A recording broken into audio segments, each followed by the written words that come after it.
you all are ready. Thank you. Great. So good morning, USA, and good evening, India. Welcome, everyone, to the India-South Carolina Investors Roundtable, organized by CII, the Confederation of Indian Industry, and the South Carolina Department of Commerce. Thank you, everyone, for joining us bright and early Monday morning or Monday evening. My name is Shuchita Sanalika, and I head CII's North America operations. We hope you are staying safe, everybody is doing well, and my greetings to everybody for Diwali, for everybody that celebrated. I hope you enjoyed a happy Diwali. To begin the program, since CII opened its North America headquarters in Washington in 1995, we have supported the interests of Indian industry in strengthening the India-US partnership for decades now, and we are glad to be doing so again today. And this program is really a testament to the regional and state level linkages and connects that we are building. And thank you to the Consul General of India in Atlanta for their partnership, and indeed my thanks to the South Carolina Department of Commerce. South Carolina is a special state.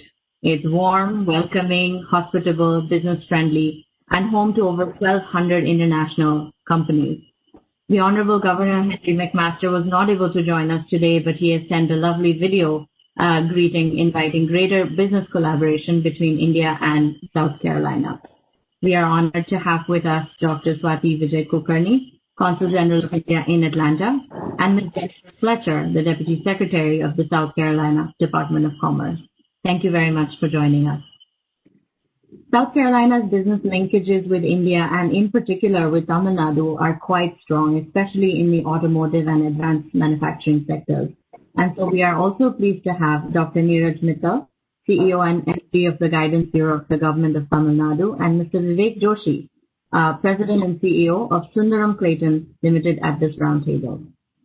Following their planned remarks, we will have Mr. Tarun Gupta, who is the MD for South Carolina Department of Commerce in India, moderate an interaction between Philip Morgan, who is the Senior Project Manager of SC Department of Commerce, Ms. Karen Davidson, who is Head of Global Business Development Manager of the Charleston Regional Development Alliance, and Mr. Ford Graham, Counsel at K&L Gates.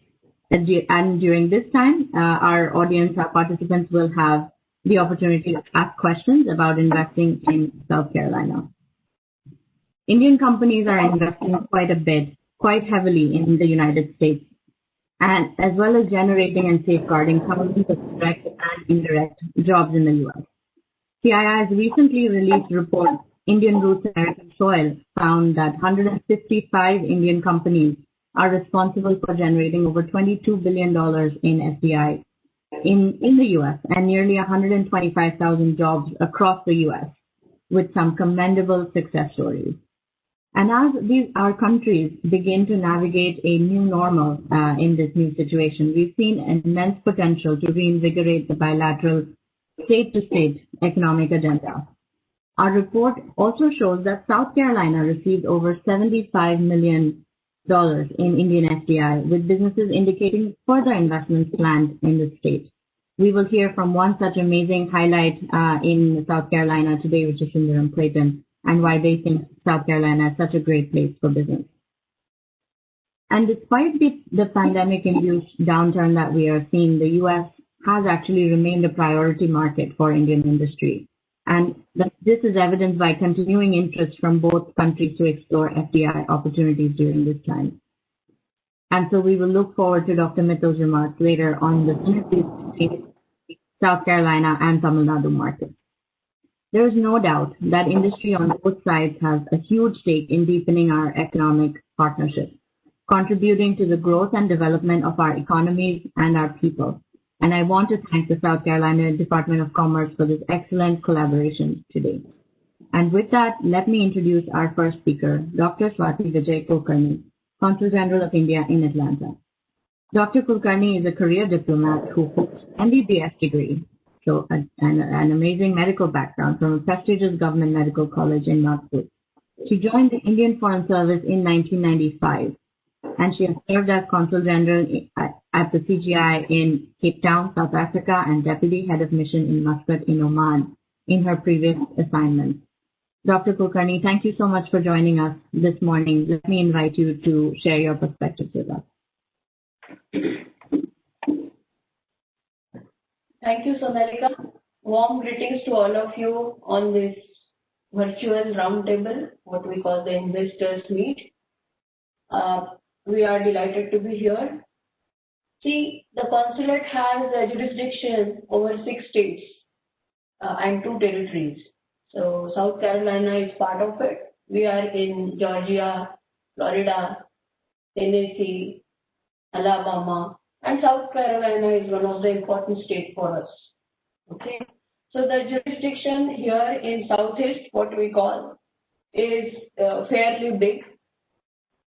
And the overall bilateral trade between India and Southeast is more than $12 billion plus. So the 3 states which are very active as far as our jurisdiction is concerned are Georgia, Florida, and Tennessee. And South Carolina is catching up very, very fast. So Georgia, we are enjoying a bilateral trade to the tune of $3.2 billion. And with Florida, we have a bilateral trade of about $2.8 billion.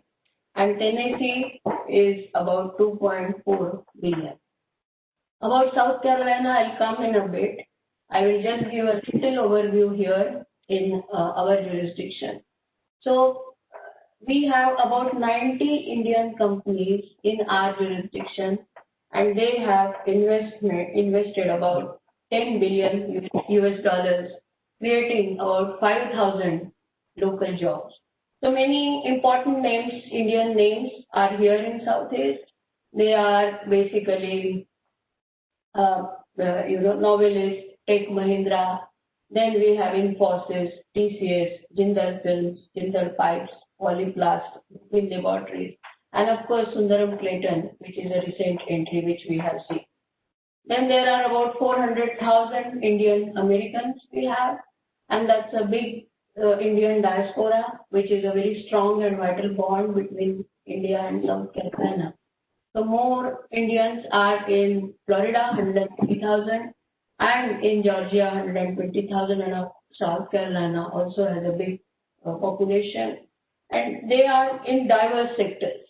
So this is an important element of our people-to-people contracts, where we have succeeded in creating huge knowledge network.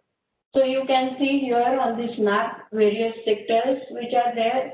In South Carolina, you can see that most important sectors are auto, aerospace, and again, there are also agriculture, engineering services, textile, healthcare also.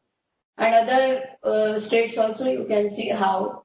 So important sectors which are in our jurisdictions are auto, healthcare, and aerospace. Agriculture is also there. And many Indian professionals are in IT services, fintech collaboration and things like that. As far as South Carolina Department of Commerce is concerned, they have taken a lead in our jurisdiction, and they have established Trade Office, India Trade Office, in 2014. And since then, we have seen an upward trend as far as the interest shown by Indian companies in South Carolina. Otherwise, what used to happen, that people will usually go to those various cities like New York, San Francisco, Houston, and then people were not aware of markets in Southeast. So South Carolina has taken a lead, and they have shown to them that how South Carolina has such a flourishing, encouraging environment. So since then, we have seen a lot of Indian companies who are taking interest in Southeast, including South Carolina. And since 2014, we have seen 6 to 8 companies which have invested in South Carolina, and few are more in pipeline.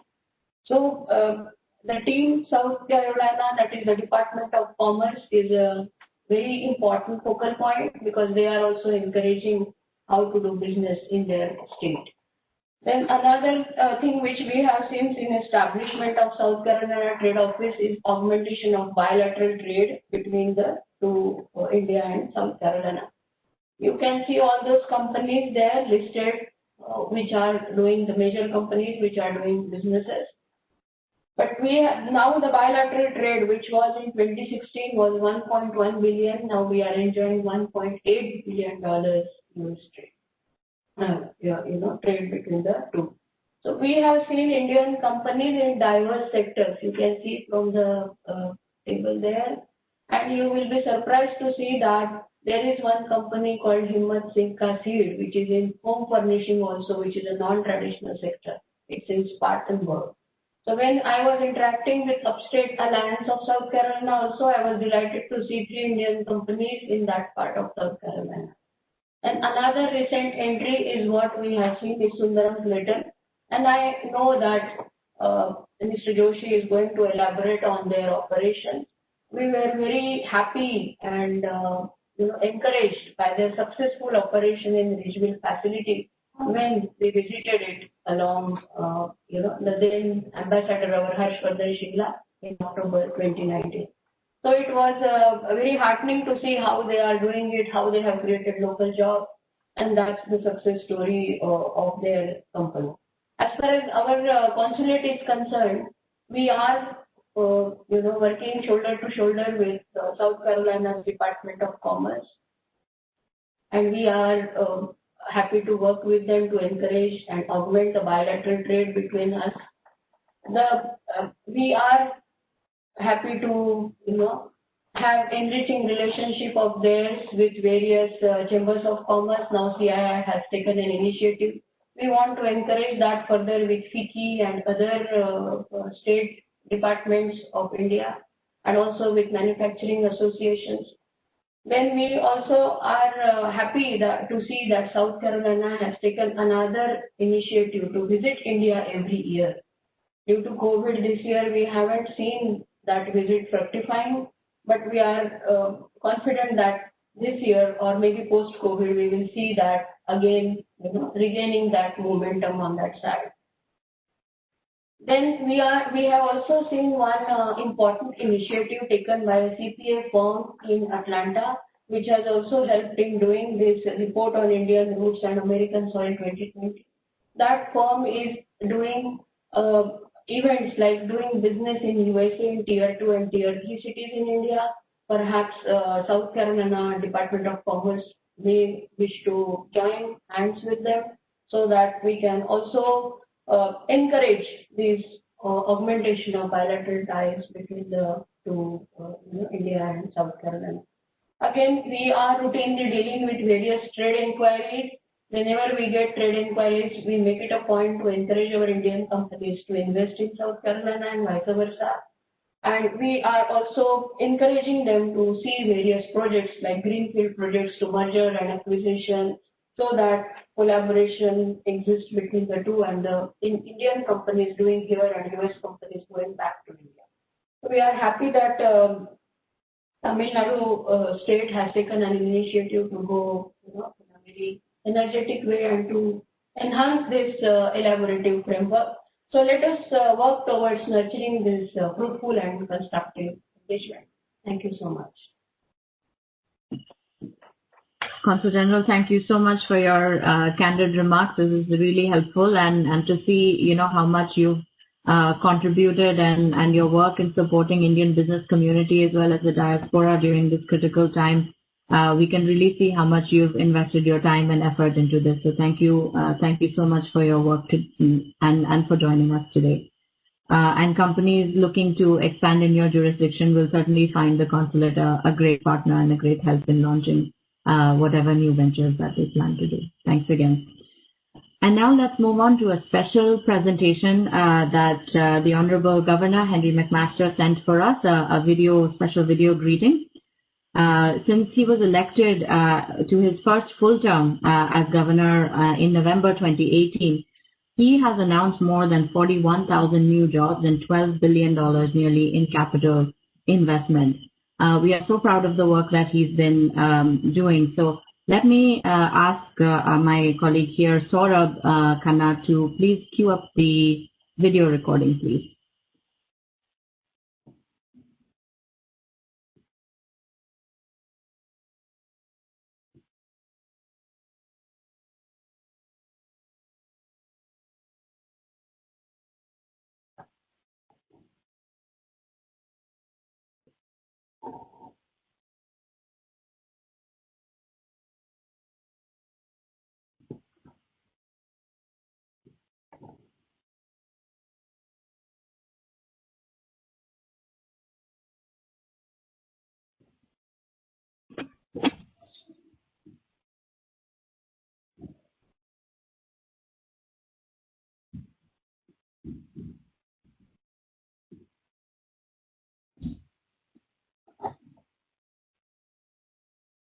Well, thank you, Governor, for that invitation. We will certainly see you soon. And indeed, as the Consul General said, once travel resumes, we also look forward to hosting the Governor and the South Carolina team in India as well. To further progress with the program, we are so fortunate to be joined today by South Carolina's Deputy Secretary of Commerce, Ms. Jennifer Fletcher. She will build upon the Governor's remarks with her keynote address highlighting the opportunities for doing business in South Carolina. She brings nearly 20 years of economic development experience to the South Carolina Department of Commerce, having most recently served as the Director for Global Business Development. So she knows what businesses need in order to be successful in the U.S. and especially in their state. Jennifer, over to you. Thank you so much. Good evening and greetings from South Carolina. And on behalf of the state and echoing the governor's sentiments, really want to thank you for taking the time out of probably what was a long, busy day for you. I certainly hope that you will enjoy hearing from the panel that we've assembled this afternoon. We've tried to hand select both public and government folks to speak with you about information about doing business in South Carolina. So as you contemplate your company's growth, we hope this information will be helpful to you. South Carolina is known the world over as a top destination for international business. And as stated earlier, 1,200 operations of foreign-owned firms employ more than 145,000 South Carolinians. To put that in perspective, that's nearly 8% of the state's private industry employment. And South Carolina has a long success of helping international companies. And why I think that's important for you all as you consider going overseas is because with our experience, that means that we understand international companies, and we have a workforce that is used to dealing with new cultures and new ways of doing businesses. We have experienced service providers like you'll hear from today to help you set up your business and make sure it moves forward quickly. South Carolina also has a tremendous service after the sale approach. So not only are we going to work very closely with you as you work through making a decision of where to locate a new facility, we're going to stay with you once you locate here as well. And we do that with a very robust existing industry program.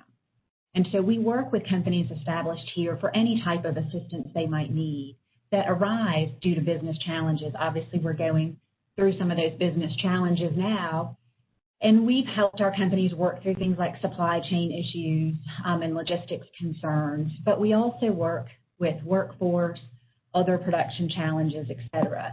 Because really what our goal is that every facility in South Carolina should operate at its maximum and exceed its goals. I think most importantly today, you're going to hear firsthand how a leading Indian company has found success in the Palmetto State. We're obviously excited to have Vivek Joshi, President and CEO of Sundaram Clayton, joining this call today, and you'll hear from him shortly. I, like the governor, also had the pleasure of visiting their state-of-the-art facility in South Carolina, and we couldn't be more proud to have them part of our family here. So as you consider South Carolina and the great opportunities set forth for you today, please know that Tarun Gupta and his team locally in India are there to answer any questions and talk through any concerns you might have. And finally, I'd like to thank our partners in this effort, the Confederation of Indian Industry and Consul General Kulkarni, as well as the government of Tamil Nadu. Again, we appreciate your time today. I certainly hope you learn a lot and enjoy. And thank you for considering South Carolina to expand your business in the United States. Thank you so much.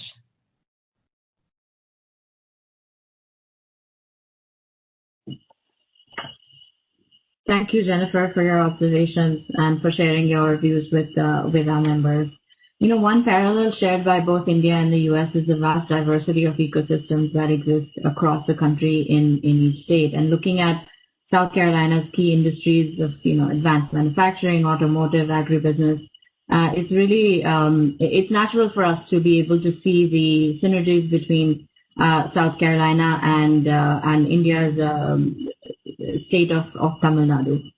It is my honor to introduce Dr. Neeraj Mittal, the CEO and MD of the Guidance Bureau of the Government of Tamil Nadu, and this is the nodal agency for investment promotion and facilitation in the state. Dr. Mittal, I invite you to share your insights. Hi there, my name is Gaurav. Apologies, Dr. Mittal is having an emergency call. If you can just give me 1 or 2 minutes, I will just get him back on the call. Apologies for that. He just got from the call from the CM's office, so just give us 2 minutes and he shall be back on. And I mean, this is something we couldn't predict upon. Sorry. No problem. We know these things happen. If you agree, shall we perhaps ask Vijay Joshi from Sundaram Clayton to come in here? That will be fine. After remarks, Dr. Mittal can come. That will be great. Thank you. Great. Yeah. Well, Dr. Mittal has just joined, so maybe he will just take it from us. Great, thank you. Sorry. No problem, Dr. Mittal. I just introduced you and the Tamil Nadu Guidance Bureau. I said that this is the nodal agency for investment promotion for facilitation of business in the state, and we couldn't have had a better champion than you to hear about this from. So over to you, Dr. Thank you, Sushita. The Honorable Governor, Dr. Swati, the Consul General at Atlanta, Jennifer Noel Fletcher, Speaker prior to me, the Deputy Secretary, Suchita, Vivek, Tarun, Philip Morgan, Karen Davidson, Ford Graham, and other colleagues and other investors who have joined us today.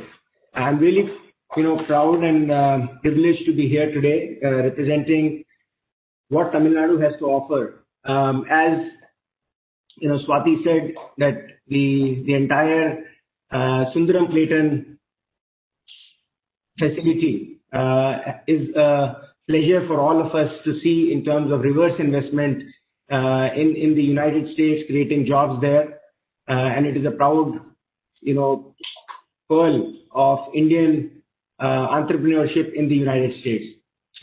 We also have a lot of, relationship with U.S. companies in Tamil Nadu. I don't know if many of you may not be aware of what is, happening in Tamil Nadu. It is one of the second largest economy in the country. It has the highest urbanization rate at about 50% in the country again. We grow at about 8%, which is twice the national growth rate.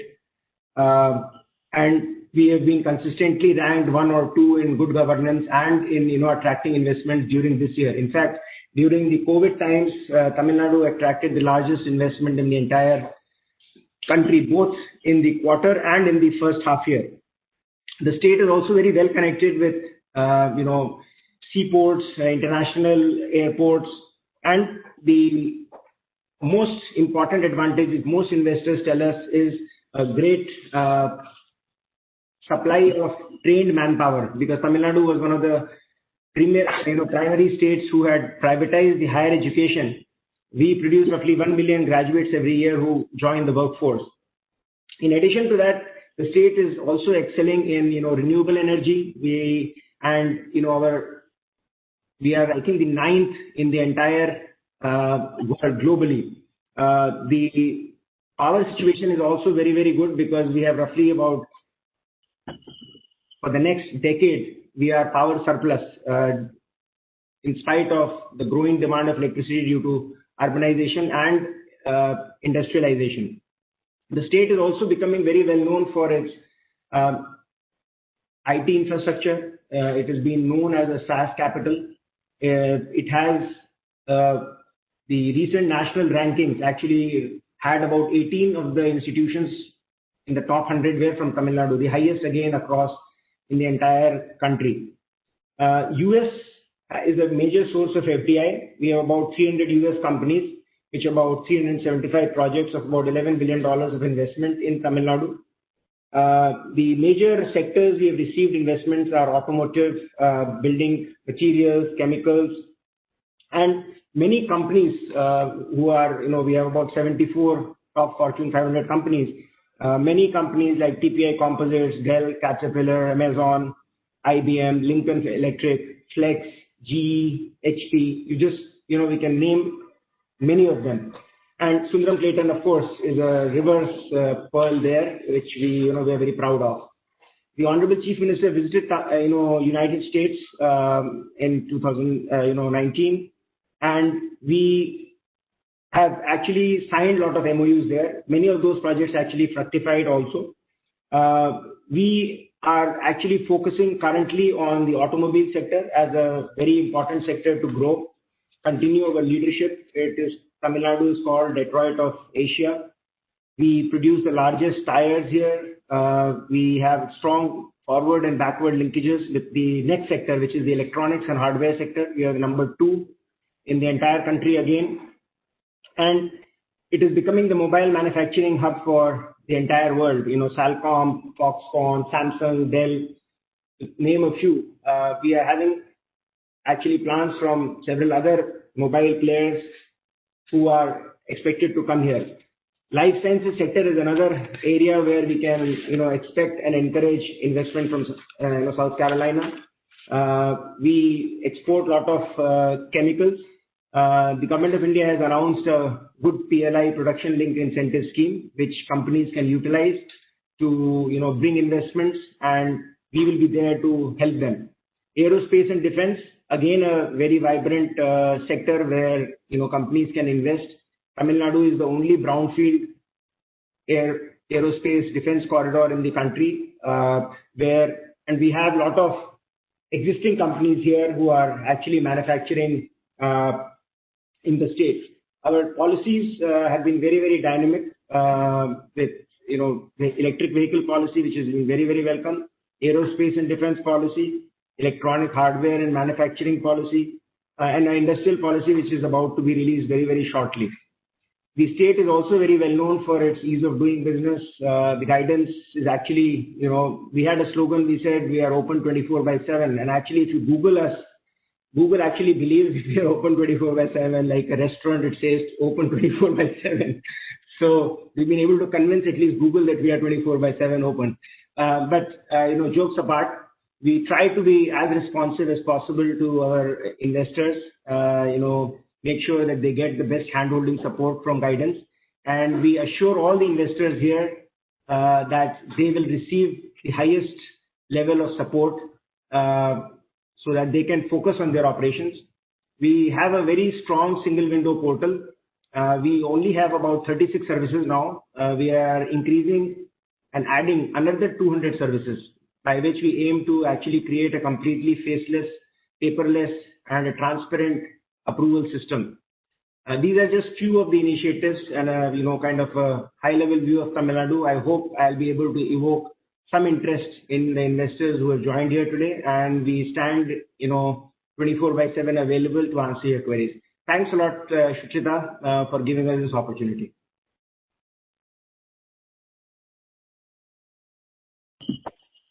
Absolutely. Thank you. The pleasure was ours. Dr. Mittal has certainly provided a wide perspective for our companies and ex-partners. May I request you to mute your account, please? Thank you. Just to avoid the echo. We loved hearing your views. So we look forward to supporting Tamil Nadu in its efforts to attract investment as well, and continuing to build linkages with South Carolina. And one such critical linkage that we see is Sundaram Clayton, whose president and CEO Vivek Joshi has joined us today to share his company's incredible experience and investment story in the state. With a recent $40 million update to their manufacturing plant in Dorchester County, Sundaram Clayton's collaboration with South Carolina Department of Commerce is really a spectacular example of what we can look to in preparing future investment plans.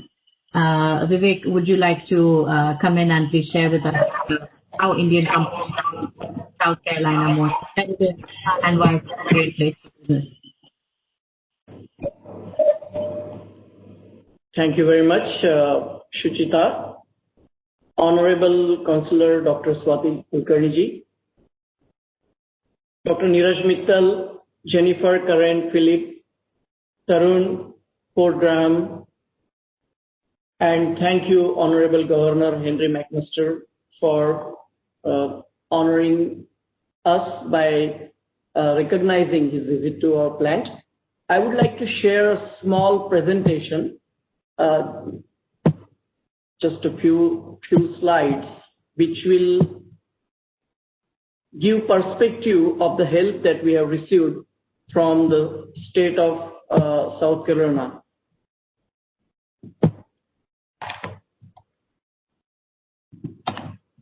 I hope you can see my slides. Okay. All right. So let me begin by again thanking the state of South Carolina for their excellent support during the launch phase of Sundaram-Clayton facility in USA. As you all can imagine, there are many choices, and we went around, the company went around once we decided to have a business in USA, and we started looking for a second home for us. So out of many options, what we have observed during the launch, South Carolina immediately offered us a dedicated project manager. Through the site selection, site finalization, discussing the incentives and other network of support systems, all the clearances were one window. We found them pro-business, we found them welcoming, we found support across the state and county wherever we went, and at all the levels during the full engagement.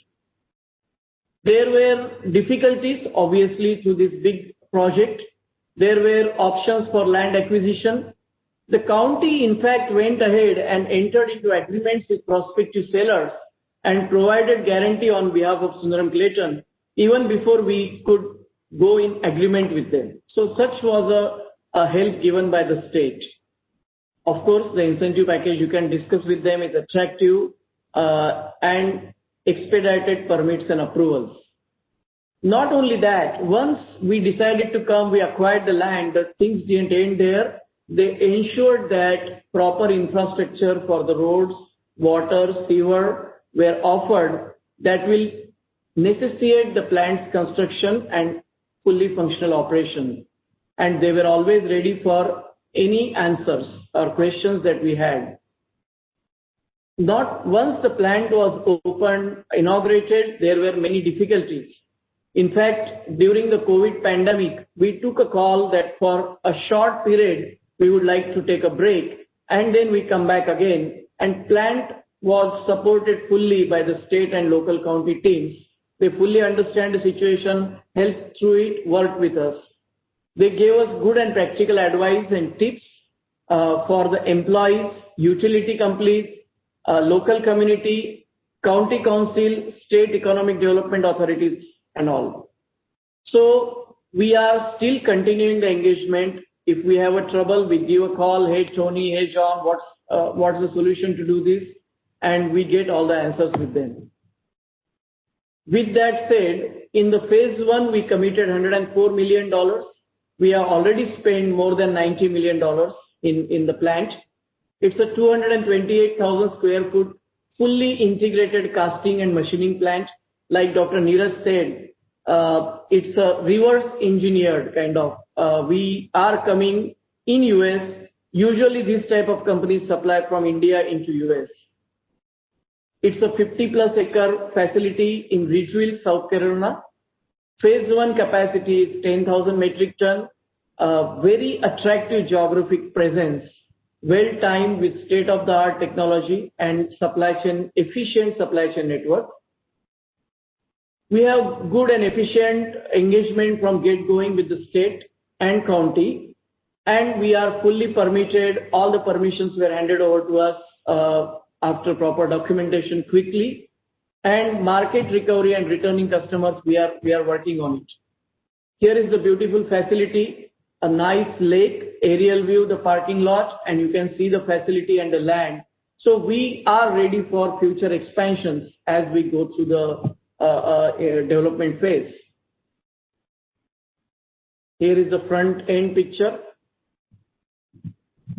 So we installed melting furnaces, high pressure die casting machines where we got them from Switzerland, we got some of them from US, we got the machining centers from Germany, we got machining integration from India, we got core shooters from USA, heat treatment from US, washing machines from Canada, absolutely no problem getting all the material all over the world.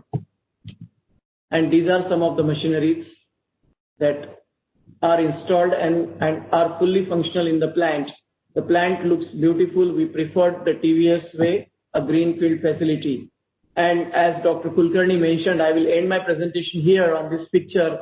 We were very honored to receive Honorable His Excellency Ambassador of USA to our facility, and Dr. Kulkarni made it happen. And same way, Governor McMaster was there. So a lot of dignitaries visit us, and they are very impressed with the way the facility was inaugurated, the facility was kept and made operational.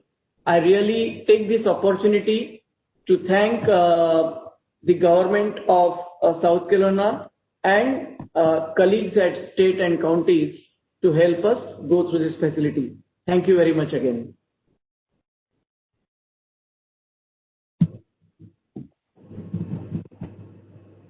Vivek, thank you so much for sharing that with us. That was a great PowerPoint and some impressive aerial shots that you shared.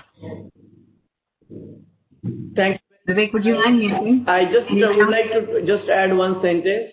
The participants here and any officials, you are welcome to visit us. We will be glad to show you around and show the facility and how we went through the process. Thanks again. Thank you, Vivek. We will take you up on that, and we'll all take a road trip to South Carolina. I can't wait for a program or designing something that we can make happen with this.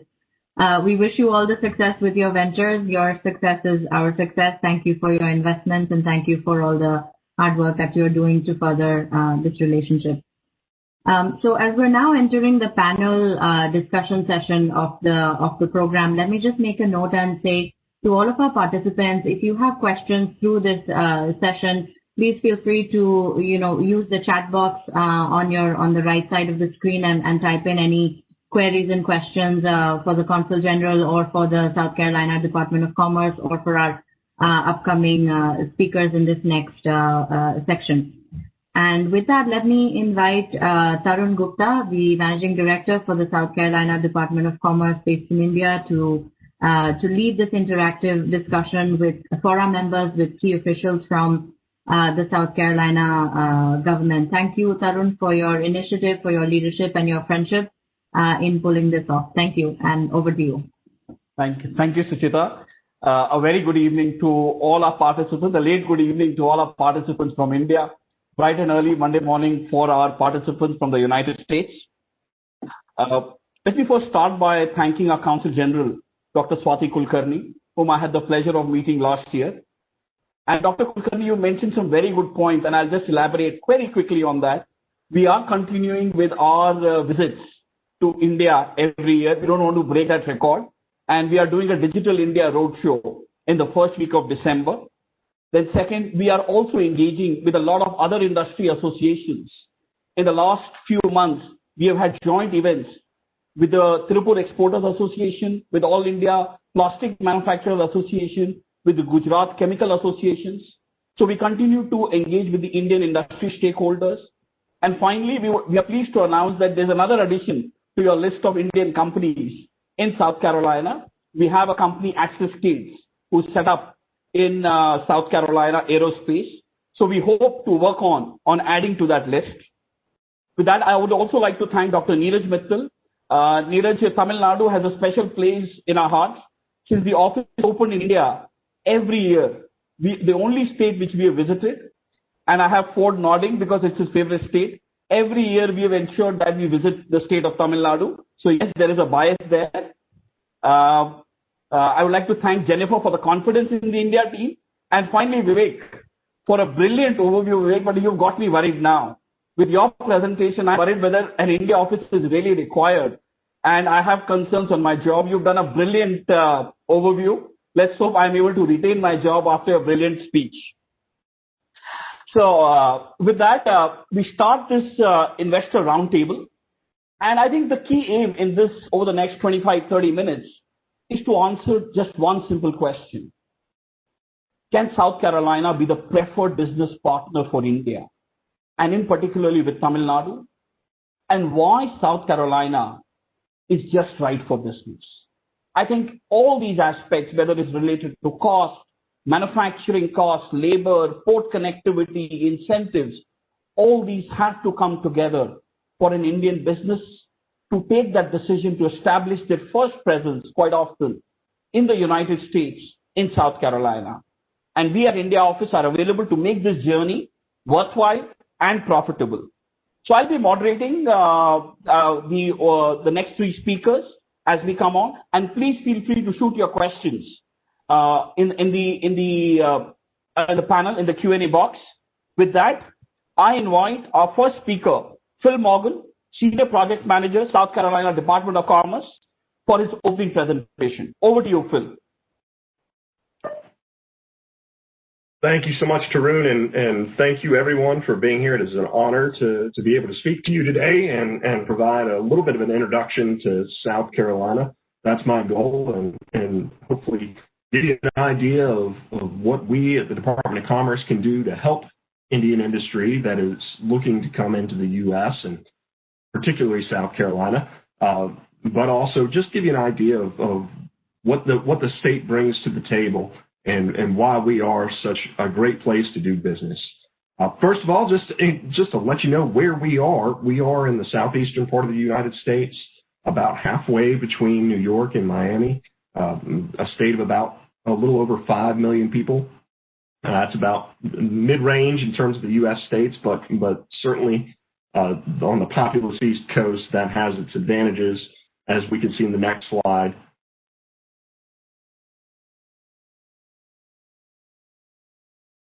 It's true. Yes. So within 1,000 miles, you get roughly 66% or 2/3 of the entire population of the U.S. So from a logistics standpoint and distribution, we are extremely well situated in South Carolina to be able to reach your customers or your suppliers or whoever you might need within the United States with that population on the East Coast. We'll jump to the next one.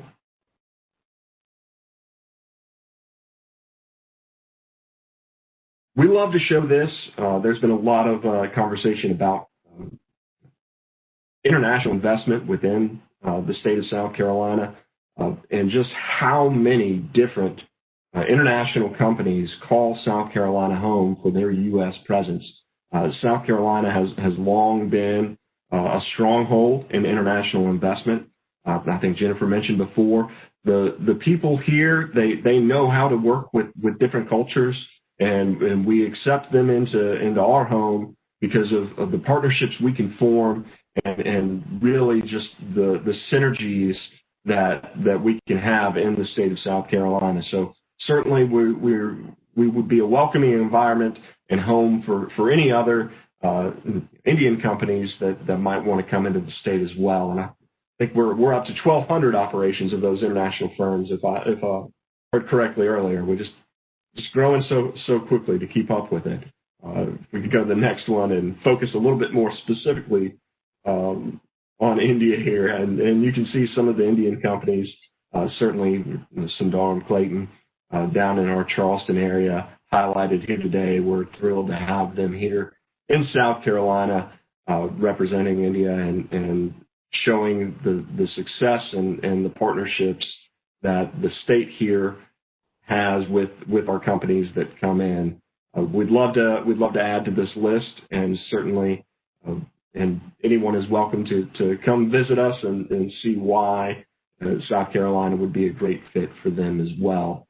And go to the next slide there. So some of the reasons that we are so well situated for international business, the cost of living here is 10% less than the national average. That makes every dollar that you pay your workforce goes further here in South Carolina than it does in the rest of the U.S.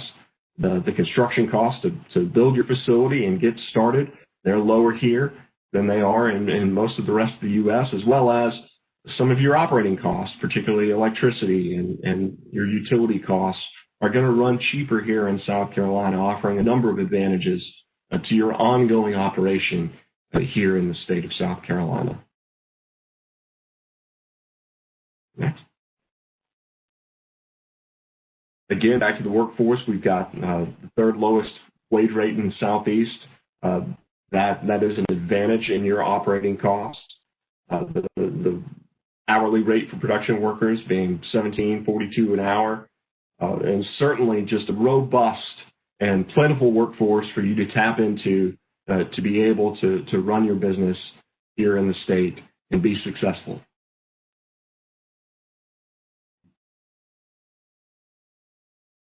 One of our points of pride here, unionization in South Carolina is the lowest in the United States consistently. As far as unions and their presence, it can really be a detriment and a hurdle for companies dealing with unions. Our people here in South Carolina, they want to represent themselves. And so our workforce likes to be ununionized, and consistently they put forth that and vote down any efforts to unionize within the state. And we like to see that. We like people being independent and representing themselves, and the businesses that come here certainly appreciate it as well. And jump to the next slide.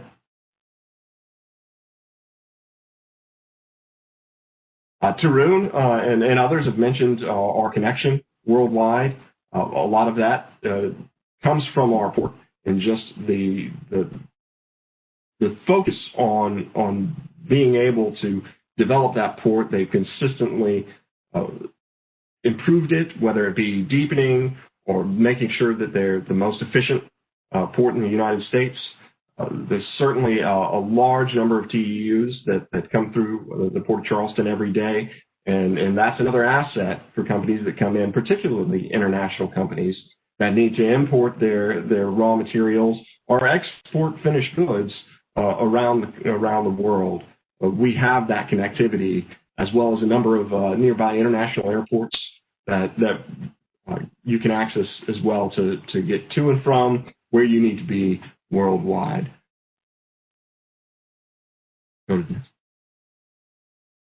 Specifically, we take great pride in South Carolina in our automotive sector.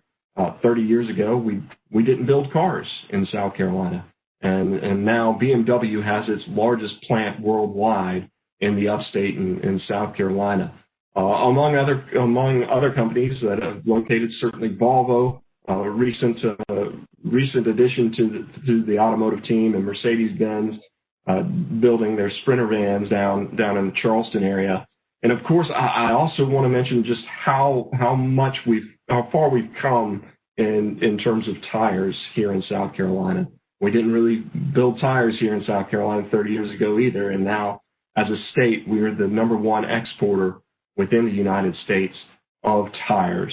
So the automotive package as a whole is extraordinarily strong here in South Carolina, and we welcome any suppliers, no matter what tier, to join us and be part of that story, one that we love to be able to tell. And I think I've got another slide on just briefly on automotive next. Right, I jumped forward a little bit in my tires. But we've got 13 active tire plants here in the state, and #1 in the country to export those tires. Another area related, focus on, we've got a number of advanced materials companies located here, approximately 800 firms here in South Carolina. Again, something we would love to see more of and add more. That economic impact of almost $22 billion in 2017. is maybe recognize some of these, certainly some of these names that you see, Torre and Cytec. We've got Milliken here, a local company here based in South Carolina, and we want to see that list grow even further. Next slide. And certainly, what we want to do as the South Carolina Department of Commerce and the recruitment arm of the state, we found the most successful way for us to do our jobs is to be a partner with companies that come in. And certainly, one way to do that is to assist with incentives.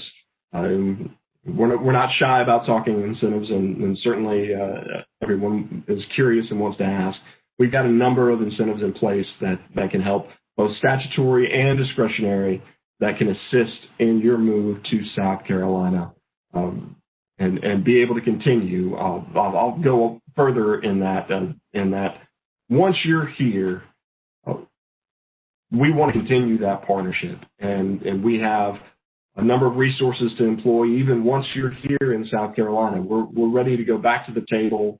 Once you're here, if you're expanding, we have existing industry teams that are second to none that can assist you in your ongoing presence here and ongoing business in South Carolina. And I believe that's my last slide. So thank you again for letting me speak. And certainly any questions as Tarun moderates this and going further. And thank you, everyone. Thanks, Phil, but I won't let you leave without extracting a promise from you. I would love to see you in India and try your hands on driving in Indian roads. That will be a true test. So that's a commitment we take. But on a serious note, I would just like to add also a point you made about the ports. I have a very interesting image of visiting Charleston Port, wherein the lorry, the time it took from entering the port to identifying the container and picking up the container and moving out is 21 minutes. For me, that sheer efficiency speaks a lot. And with that, I invite our next speaker, Ms. Karen Davidson from Charleston Regional Development Alliance. And Karen, I had the opportunity when the world was normal last year to experience my first American baseball at Charleston. And it was a truly memorable experience, and I hope I can use my cricketing skills in baseball next time when I'm in Charleston. Over to you, Karen. Hey, Tarun. Good evening, everyone. My name is Karen Davidson. I'm Global Business Development Manager with Charleston Regional Development Alliance, or CRDA. We're an economic development group that promotes a region of South Carolina that's located on the coast and near the port, as Tarun mentioned. So CRDA really exists to help companies that are looking to open or expand operations within the region and really to make this as seamless as possible for the company. And our services are at no cost to the company. We really do a lot of different activities, and it's based on what the company's needs are. So that can be anything from help identifying real estate.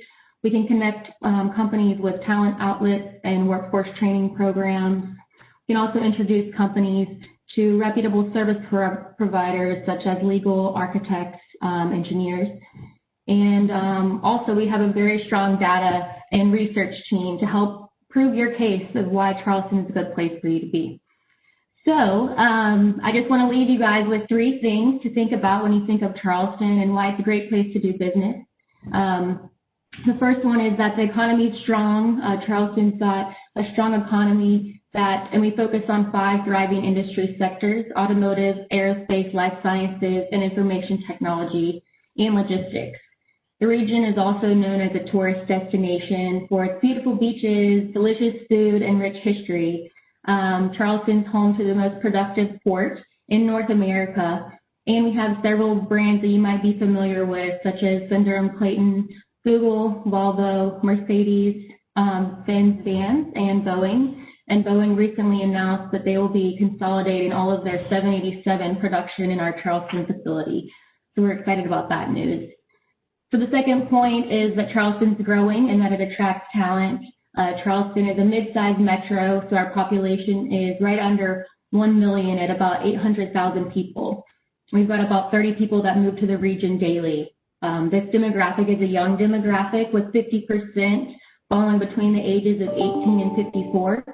And the region's population has been on a steady incline for the past 20 years, and we expect that to continue. And then we also feel like we might be on as we enter or exit COVID, Charleston's in a great position to become stronger than ever. A lot of cities are looking to exit out of largely densely populated areas, and Charleston's offering of not too big, not too small might be pretty appealing. And we've seen that in some of the data recently, as a lot of people migrating to Charleston come from New York and DC. And so this brings me to my last point, is that Charleston's also globally connected. About 10% of in-migration into Charleston is international. As Philip mentioned, South Carolina is #1 for U.S. foreign direct investment in the United States, and we really like doing business with international companies and open our arms to help as much as we can. Charleston specifically is home to close to 200 foreign-owned firms, which represent about 30 countries. In 2019, foreign-owned companies announced 538 jobs and $108 million in new investment in the Charleston region. So next time you think about Charleston, think about our diverse economy, our growing population, and our global connection. Thank you, and I'll turn it back to you, Tarun. Thanks, Karen. Before I leave you, Karen, in India, we are big fans of real estate. I heard that word in your comment. Would you like to just give us anything, how easy, difficult it is for a new company? Are there any industrial parks in the region? And so if somebody is looking to buy land or even a ready site, is that something, an option on the table? Absolutely. So a lot of our industry for real estate has really grown near the Volvo area along that I-26 corridor. And we've got a lot of distribution facilities popping up.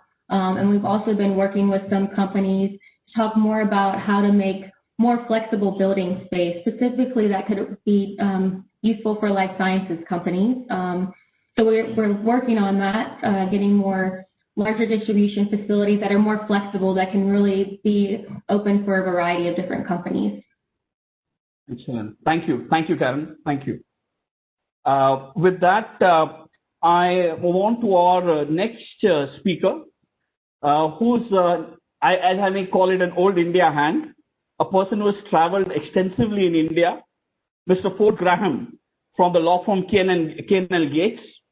And Ford, I'm going to let out a secret, and I hope you don't kill me for that. Ford is an avid runner, and he's one of the very few people I have seen who lands in Chennai and could be seen running around Chennai streets, so he knows his way around. And so with that, Ford, over to you. And I know Tamil Nadu, Chennai has a very, very special place.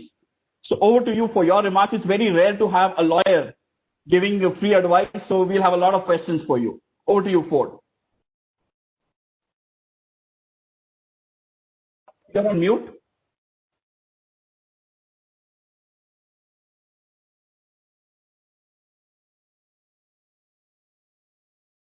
Sorry, Ford, I can't hear you. Suchita, are you able to hear Ford? No, maybe it's the Bluetooth or some audio connection. Now, can you hear me now? Perfect. Perfect. Over to you, Ford. Okay. Well, I can't hear you, but I'll keep talking. So thank you for the opportunity to be with you today. We appreciate everybody spending their evenings with us. I've had the opportunity to be in Tamil Nadu, I think it's 8 times when I worked for the state of South Carolina. And then when I started with K&L Gates, I've also had the opportunity to be back in country. In fact, there's a cricket bat behind me. I don't know if you can see it. It's always there. It's not just today. And that's one I picked up during one of the missions that Governor Nikki Haley took with our team years ago. But I've foregoing the presentation for time's sake, and I want to be able to answer some questions that you may have. But obviously, South Carolina is a great place to do business.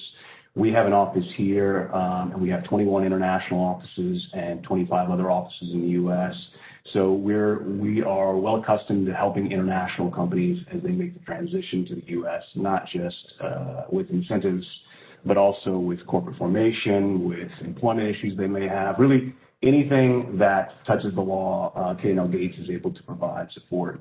And, you've probably heard about lawyers and lawsuits in the United States, and you definitely will need to have an experienced law firm and law team on the ground here. But even though you may have heard bad reputation about all the laws in the United States, know that many companies, international and especially Indian companies, have been very, very successful here. So with that, I will turn it back over to you and hopefully can fix my sound so that I can hear any questions that may arise. Excellent. Thanks, Ford. While you sort out the technicalities on the sound, maybe Phil, if you can hear me, just give me a thumbs up, Phil. Ford, if you can hear me. Yeah, okay. So Ford, while we have you, and you touched upon the fear of litigation and being sued, any typical common things which companies tend to do in terms of whether it's contract and also the aspect of unions, if you want to just touch upon that?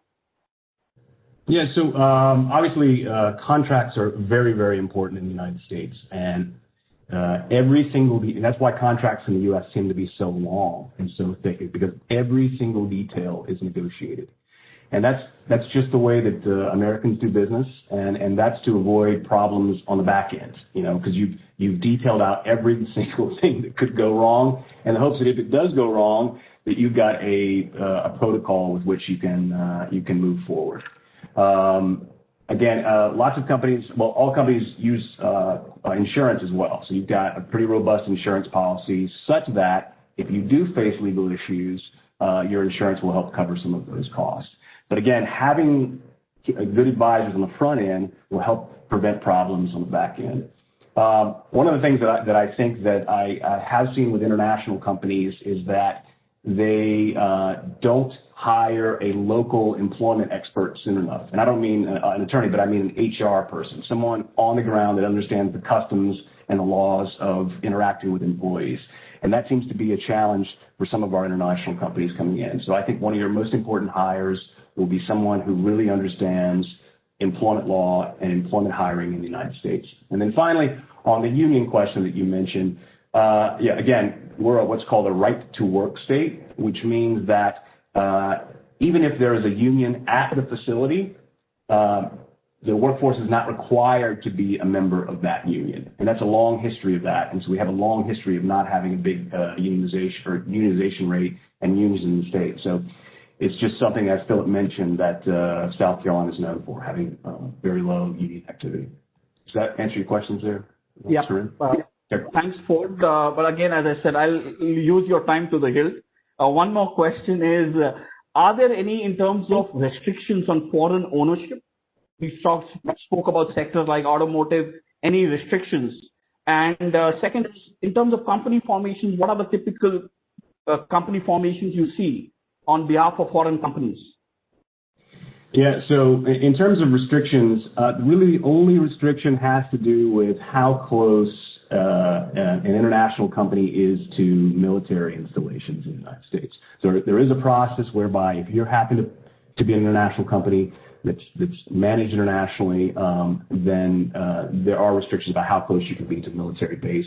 And there are some industries in the United States that are also considered defense-related or security-related that require extra hoops to get through. But other than that, if you're a company setting up from anywhere in the world, and you set up an operation here, you're treated just as every other American company. So it's fairly easy to get started in terms of doing business. Most companies tend to form their actual corporate structure in Delaware, and that has to do with a long history of business-friendly laws in Delaware and a court system that really understands businesses. And so that's where most companies start. They usually do an LLC or some sort of C Corp to get started. And then they get what's called basically permission to do business in the individual states, which is very easy to do once you have your corporate entity formed. You can also form a corporate entity in the state that you're actually doing business that's underneath the parent in the Delaware company, Delaware Corporation. But again, a law firm can help you. A law firm that understands international business and international companies can really help you get these things done quickly and done correctly. Thanks, Ford. These were some of the questions we typically get asked by Indian investors. And based on our previous interactions, I just have two more questions, Suchita, before I pass on to you for closing remarks. Those are for Phil Ford, so I would leave you now. Phil, you can hear me, Phil. These are two questions. One is, Phil, how does the state's environmental permitting process is under regulations compared to the rest of the United States? And second is, any indication on the industrial parks, which may be 30 minutes, 45 minutes away from the port? Ballpark, what kind of prices can we see for land there? Okay, yeah, absolutely. And I'll start with your first question, obviously. So South Carolina has a reputation for environmental permitting being easier here than most states that we compete with. Part of that is our relationship, the Department of Commerce, that we have with our environmental permitting agency. We have a very specific liaison with that agency that works directly with us so they can understand the needs of the businesses that we are working with and might be locating or expanding in South Carolina, so that we can move as quickly as possible for that permitting. Now, of course, there are time constraints on any permitting, and they have to abide by their set of rules, but they understand with the permitting department that our goal as a state, and their partnership with us and our partnership with companies coming in, is to make the state as accessible and move as quickly as possible to get businesses up and running. Now, as far as your second question, what's funny is Karen may actually be more knowledgeable about this than I am. If we're talking about parks that are closer to the port, you said within 30 minutes of the Charleston port. Certainly, there are a number of available parks that the area is growing. Private investors are investing in developing those parks and putting up speculative buildings so that it makes it easier for businesses to come in and go ahead and start and hit the ground running. Offhand, I don't have the pricing on that. It's certainly you're paying for a little bit more of an advantage being closer to the port, and depending on the size of the particular park and the work they've put into it. But that infrastructure is in place. It exists. And makes it easier for companies that are coming in to be able to build and start their business in the greater Charleston area. Excellent. Thanks, Phil. And I'm aware, in terms of just summarizing what you said earlier, the cost of power in South Carolina is cheaper, about 6 cents. Then we've seen land prices ranging from, as you said, distance from the port, from $20,000 as low as $20,000 an acre, going up to $100,000 an acre, no foreign restrictions, efficient port, less of unions, and a manufacturing state. I think that's the core message. With that, Suchita, I would like to wrap up the investor panel and pass over to you, thanking CII once again for this opportunity, for all the panelists, for all the speakers. A big thank you from the South Carolina Department of Commerce India office. We remain the first port of call for any queries related to investment opportunities. And with that, over to you, Suchita. Tarun, thank you so much. All that's left for me to do is really thank all of our amazing speakers today, especially Ms. Fletcher, Dr. Kulkarni, Mr. Mittal, and Mr. Joshi, and all of the speakers in the investor panel as well. I know that, a lot of our companies are based sort of in the technology space, in the manufacturing and pharmaceutical space, some professional services companies. So this was kind of a really well-rounded and overarching discussion that was really helpful for them. And we are happy to do some follow-ups for you and share, in fact, your contact information so our companies, know you as a first port of call and are able to connect with you as and when they have queries and are considering investment. So for the last 25 years, CII through its India Business Forum has served as a platform for networking and knowledge sharing and policy advocacy for Indian companies in the US, and we would follow up on this conversation, obviously, and continue to build partnerships to facilitate these conversations with the state. So we'll certainly be in touch. We went a little bit over time today, but this could have gone on even longer, and hopefully this is just the beginning of the conversation. So we'll continue on from here. A huge thanks to you, Tarun, and to Saurabh Khanna for your initiative and your team's help in taking this forward. This would not have been possible without your amazing support. Thank you to the South Carolina team. It's amazing to see this kind of leadership and engagement with India. And I also want to thank my CII teams, both in the US and in India, Suzanne and Akanksha and Achyut, for their initiative and support. And finally, let me say that, as and when travel resumes, we look forward to bringing Indian delegations to South Carolina, as well as hosting the governor and the commerce team, South Carolina in India once again. And until then, thank you so very much. Stay tuned virtually until then, until we can make that happen. So thank you, everybody, and stay safe. Thank you. Bye-bye. Bye. Thank you. Thank you.